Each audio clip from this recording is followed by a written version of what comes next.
दोस्तों, कभी सोचा है कि इंडिया के आसपास जो इतना बड़ा समुंदर है उसमें इंडिया का कंट्रोल कहां तक है?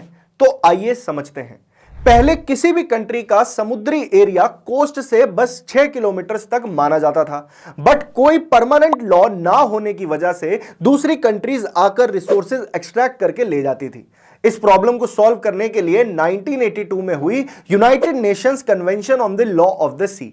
यहां एक ग्लोबल एग्रीमेंट बना जो बताता है कि कौन सा देश समुद्र के किस हिस्से को यूज कर सकता है। इस एग्रीमेंट के हिसाब से ही इंडिया के मैरीटाइम जोन्स डिफाइन किए गए हैं। सबसे पहले है इंडिया का टेरिटोरियल सी। यह कोस्टलाइन से 12 नॉटिकल माइल्स तक का एरिया होता है, यानी 22.2 किलोमीटर तक। यह हमारे अपने घर की तरह है और यहां इंडिया का फुल सोवरेन कंट्रोल माना जाता है और यहां कोई भी बिना इंडिया की परमिशन के एंटर नहीं कर सकता। टेरिटोरियल सी के बाद अगले 12 नॉटिकल माइल्स यानी 44.4 किलोमीटर तक कंटीजुअस जोन होता है।